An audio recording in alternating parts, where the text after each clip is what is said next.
Jewellers first ever factory outlet లో నక్షి Mela October 25 నుంచి 2 November వరకు ఎలాంటి నక్షి ఆర్నమెంట్స్ పైన ఫ్లాట్ 9.99% VA మాత్రమే. ఈ ఆఫర్ అన్ని బ్రాంచెస్ కి వర్తిస్తుంది.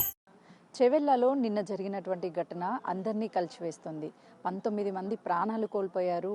వాళ్ళ ఇళ్లలో విషాదం చోటు చేసుకుంది. మరికొంతమందికి పట్నం మహేందర్ రెడ్డి హాస్పిటల్లో ట్రీట్మెంట్ అందుతుంది. నిన్న 15 మందికి ట్రీట్మెంట్ అందిస్తున్నటువంటి నేపథ్యంలో ఒకరికి నడుము మీద తీవ్ర గాయాలవడంతో ప్రైవేట్ హాస్పిటల్కి తరలించారు. మిగతా 14 మందికి కూడా ట్రీట్మెంట్ అందిస్తున్నారు. నిన్న బస్సులో ప్రయాణించినటువంటి వ్యక్తికి చేతికి గాయాలయ్యాయి. కొంతవరకు వెనుక సీట్లో కూర్చోవడం వల్లనే తను ప్రాణాలతో బయటపడ్డాను అని చెప్తున్నాడు. తనతో మాట్లాడదాము. నిన్న ఏ సమయంలో ఘటన జరిగింది?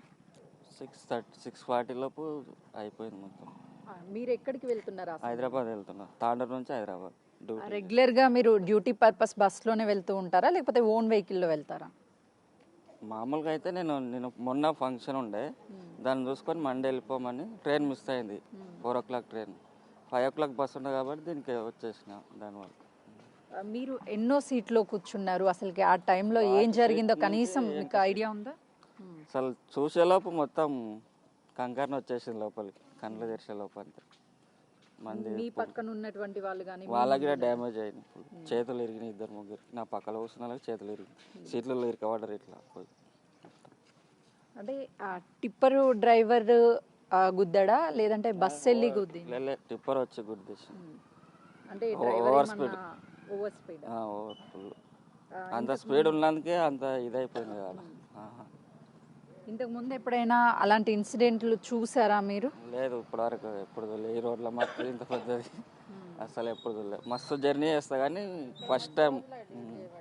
అంటే అనుకున్నారా అదృష్టవశాతే బయటపడ్డారు అని? ఏ చెప్పలేము, వెనుక వస్తున్నా కాబట్టి కొద్దిగా చిన్న చిన్న డ్యామేజ్ల వల్ల బయటపడ్డా అంతే. మీ పేరు? జగదీష్.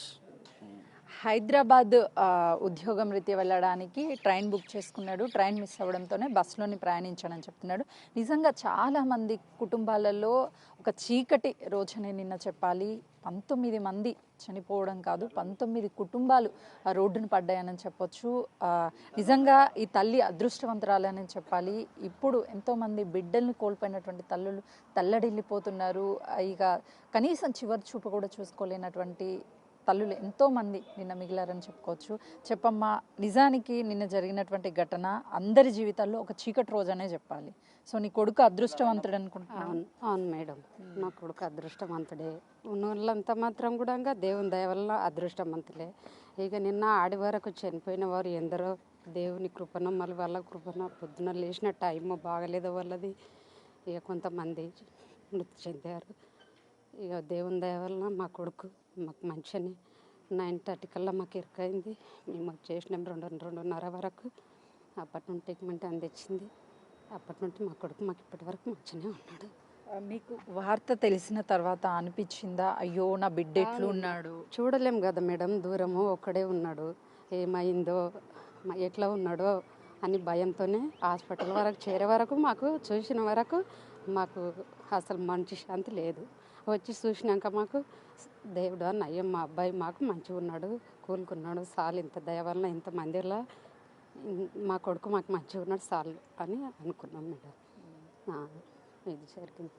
మేము లేమిగా చాలు తీసుకొచ్చిన వాళ్ళు దేవుని దయ వలన, అది తెచ్చిన వాళ్ళకు దేవుని కృప వాళ్ళకు చెల్లించునుగా. కానీ మీకు కూడా అందరికీ దేవునికి మన చెందినగా కానీ అందరికీ వందనాలు చేస్తున్నాం మేడం. నిజంగా అక్కడ జరిగినటువంటి ఇన్సిడెంట్లు అందరూ నుజ్జునుజ్జైపోయారు. అవి మనకి చూడ్డానికే వాళ్ళని ఒక భయంగా ఉంది. మరి వాళ్ళ తల్లిదండ్రుల పరిస్థితి ఏంటి? అదే మేడం, ఇక తల్లిదండ్రుల పరిస్థితే చూడాలి అని ఏదన్నా చేస్తారేమో అని మేము అనుకుంటున్నాం, సాయపడతారేమో అని. దాని వలన వాళ్ళకు వీళ్ళ గుణంగా ఏదైనా సాయం చేస్తారేమో అని మేము అనుకుంటున్నాం. కానీ అది మీకు తెలియాలి మేడం.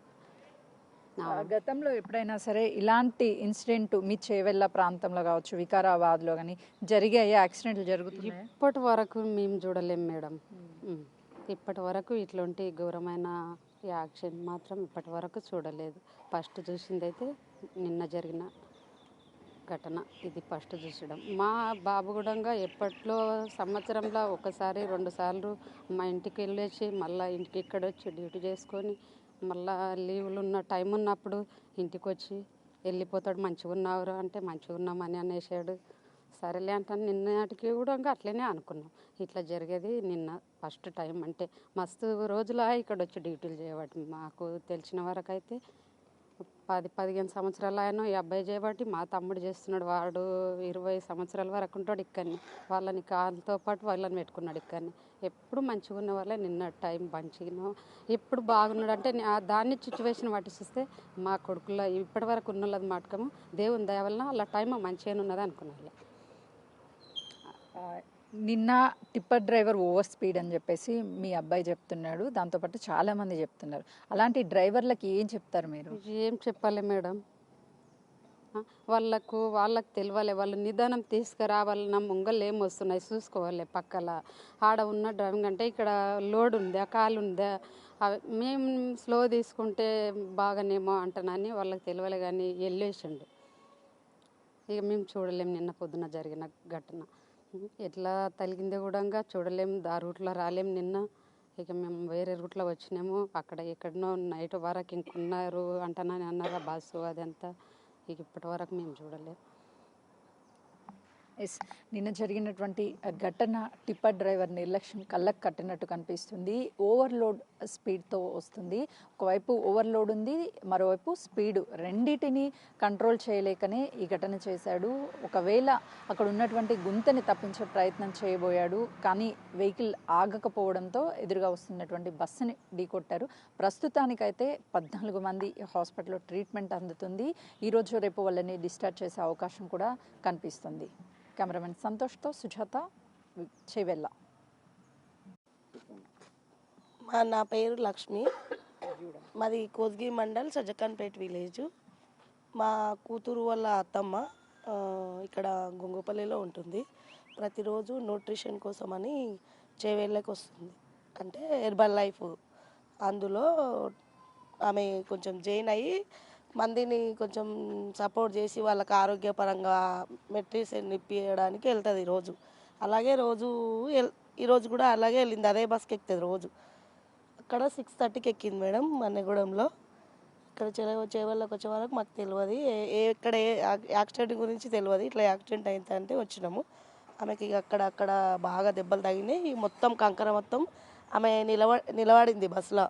కూర్చున్న వాళ్ళకి మాత్రము స్పాట్ డెడ్ అయిందంట. ఆమె ఇక్కడ నిలబడడానికి ఇక్కడ వరకు ఆమెకు కంకర నిండిపోయింది.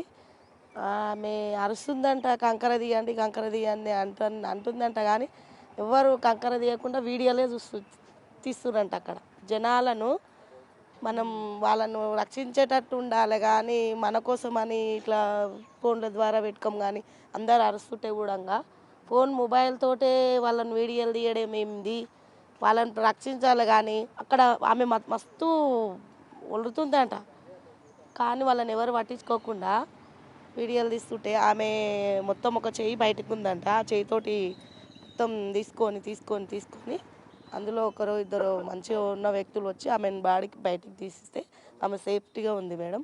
ట్రీట్మెంట్ తీస్తుంది, మాట్లాడుతుంది. మొత్తం అక్కడక్కడ గాయాలు బాగానే తగ్గినాయి. మూగ దెబ్బలు అనేది తగ్గినాయి ఆమెకు. బాడీకి మొత్తం రక్తం కూడా ఏం రాలేదు, కానీ మొత్తం ఇక్కడ ఇవన్నీ దెబ్బలు బాగా తాకినాయి ఆమెకు. మూగ దెబ్బలు కనబడటం లేదు, కానీ బాడీ పెయిన్స్ బాగున్నాయి. ట్రీట్మెంట్ తీసుకుంటుంది. మంచికైతే ఎలాంటి ఇది లేదు, బాగానే ఉంది.